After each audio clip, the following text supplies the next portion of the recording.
And Congress party కానీ BRS నాయకులు కానీ చేస్తున్న ప్రధాన విమర్శ ఇది ఆయనకి రేపు ఎంతవరకు ఓట్లు తెచ్చిపెడుతుంది? అయితే ఇక్కడ అంశం ఒకటే, ఎవరు చూసా పార్లమెంట్ ఎన్నికలు చూడే వరకు నరేంద్ర మోడీని చూస్తారు, వేరే ఆప్షన్ కనబడదు. సరే, కొండ విశ్వేశ్వరరెడ్డి గారు స్థానికంగా ఉన్నాడు, సమస్యల మీద నిలబడ్డారు, మాట్లాడారు, నిబద్ధత గలటువంటి వ్యక్తి.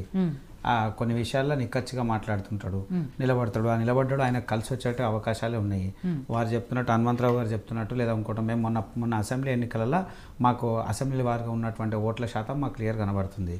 తప్పకుండా ఏమాత్రం వీళ్ళన్నీ హడావిడి చేసినా ఏం చేసినా, కాసాని జ్ఞానేశ్వర్ గారు ఉండని లేదా రంజిత్ రెడ్డి గారు ఉండని, వీరిద్దరు ఎన్ని రకాల ప్రయత్నాలు చేసినా ఖచ్చితంగా రేపు చేవెళ్ళ పార్లమెంట్లో భారతీయ జనతా పార్టీ జెండా ఎగరవేయడం ఖాయం. ఎందుకు ఎగరవేస్తుంది అని అంటే రీజన్ ఒకటే, నరేంద్ర మోడీ గారి అభివృద్ధి, స్థానికంగా ఉన్నటువంటి నాయకుని కొంచెం గుర్తింపు, ఇప్పటి వరకు పడ్డటువంటి ఓటు శాతం ఖచ్చితంగా కలిసి వచ్చేటువంటి అవకాశాలు ఉన్నాయి.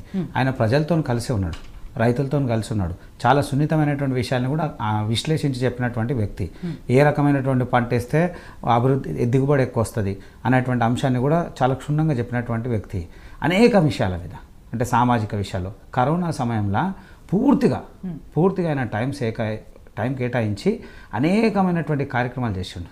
వెంటిలేటర్ సెంటర్లు, సొంతంగా డబ్బులు ఖర్చు పెట్టి, ప్రభుత్వం ఇచ్చేది కాకుండా, ప్రభుత్వ సహాయం కాకుండా ఆయన సొంత నిధులు ఖర్చు పెట్టి కూడా అనేకమైనటువంటి సేవా కార్యక్రమాలు ఆయన ప్రజల్ని నిలబడి చేసిండు. సరే, ఎవరు నిలబడ్డారు ఏందనేది ప్రజలు చూస్తూ ఉన్నారు, అవన్నీ కూడా తెలుసు. ఇవన్నీ కలిసి వచ్చేటువంటి అవకాశాలు ఉన్నాయి. రైతుల నుంచి కూడా ఆయన మీద మంచి ఒపీనియన్ ఉంది. తర్వాత సామాజిక అంశాల్లో కూడా ఆయన సేవలు చేసినటువంటి దాఖలాలు ఉన్నాయి. పార్టీ స్థాయిలో కూడా బలమైనటువంటి నాయకత్వం ఆయనకు సపోర్ట్ ఉంది. కాబట్టి భారతీయ జనతా పార్టీ రేపు ఆడ చేవెళ్ళలా ఖచ్చితంగా విజయం చూడబోతున్నాము. వారు అంటున్నారు 3 లక్షల ఓట్ల మెజారిటీ. అది హాస్యాస్పదమైన విషయం. లాస్ట్ టైము వాళ్ళిద్దరు పోటీ చేస్తేనే 12,000 ఓట్లు, 20,000 ఓట్లు పెద్ద తేడా లేదు. ఈసారి ఇంకా వీళ్ళు చెప్తున్న మాటలు, అంటే ఇప్పుడు రేపు కేసీఆర్ మాట్లాడినా, ఇక్కడ రేవంత్ రెడ్డి మాట్లాడినా, దేశవ్యాప్తంగా ఉన్నటువంటి అంశాల మీద మాట్లాడితే ఎక్కడ లేదు. అక్కడ ఇండియా కూటమిలో కూడా రేవంత్ రెడ్డి గారు ఎన్ని మాట్లాడినా ఆయనకు అది వస్తుంది, ఈయనకు అది ఉంటుంది, ఇది ఉంటుంది అని అంటే, ఆడ ఉన్నటువంటి ఇండియా కూటమి ఉన్నటువంటి మమతా బెనర్జీ అంటుంది కాంగ్రెస్కి 20-30 రావని, 30 స్థానాలు రావని ఆమె అంటా ఉన్నాడు. ఇవాళ కేసీఆర్ పోయి ఆడ ఖమ్మంలో పోయి అంటా ఉన్నాడు. ఏమని, మొన్నటిదాకా అప్పుడేమో థర్డ్ ఫ్రంట్ అన్నాడు, ఇలా సంకీర్ణ ప్రభుత్వం అంటుండు. ప్రతిసారి కొత్త వాతావరణం మాట్లాడతాడు.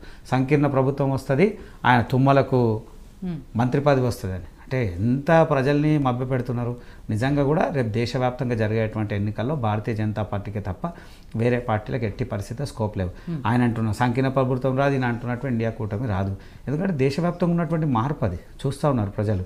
ఖచ్చితంగా చేవెళ్ళలో కూడా భారతీయ జనతా పార్టీ జెండానే ఎగరవేశారని క్లియర్ కనబడతా ఉంది. సో హనుమంత్ గారు, ఇక్కడ ఇందాక నేను